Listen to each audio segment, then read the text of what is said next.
Good morning. It's Monday, April 22nd. I hope you had a great weekend. Today I was reading in Matthew chapter 21 and starting in verse 18. It's kind of like a everyday day in the life of Jesus in the short time he was on earth. It says, "Now in the morning as he returned to the city, he was hungry. And seeing a fig tree by the road, he came to it and found nothing on it but leaves. And he said to it, 'Let no fruit grow on you ever again.' Immediately the fig tree withered away." When I read this, I have to think, well, Jesus, he was God. He knew that fig tree did not have leaves on it. But everything he does is for a lesson and teaching us and trying to bring us closer and make us understand what he wants from us. And I was looking up fig trees, and it says if they're not mature enough, they won't produce the figs. Or if they have too much of something, too much fertilizer, too much water, something like that. And so I'm thinking, okay, if we don't offer our fruit, which is the fruit of our works, the fruit of our hands, if we don't offer to Jesus, we are not going to be able to produce results in the future.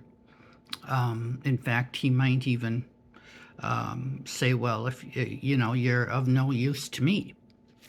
Now, Jesus, was he mad at the tree? I don't think he was mad at the tree. I think he already knew. I think he was demonstrating the power of God, the judgment of God. I think at the end times when we are called to judgment, Jesus will be our judge. And let's hope that we have offered fruit to him and offered to him and remembered God always, so that he doesn't just make us wither away. Now, I'm not trying to scare you or anything like that. I'm just saying it's very important for us to think about.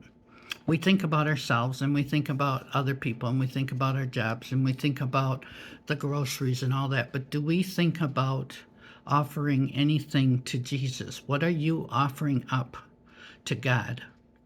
And then the other part of this says that the disciples, now I'm not sure if they got the real point or not, but they apparently brought up the point. They said to them, how did that tree wither away so soon?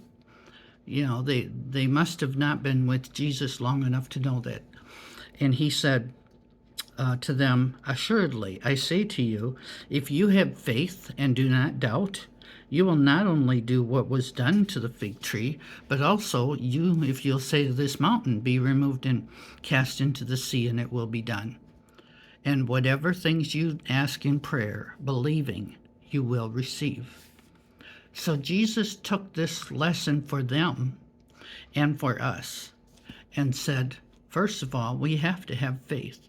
We have to believe that that Jesus is listening to us and believing in him and answering him. He will answer us, because that was the point he brought out. Believing, you will receive whatever things you ask for in prayer. And so you need to ask him and believe, and things will wither away that don't seem like they would. Problems will go away. Maybe the fig tree was a problem. It's he always gives a lesson that has layers and layers. And we could look at this tomorrow and probably bring some more new lessons out of the ordinary fig tree. But I would say start with giving your fruit to God in some way or another, and believing in prayer that your problems will wither away if you ask for that. So I hope that helps you a little bit to start your week off. You have a great day, and God bless you.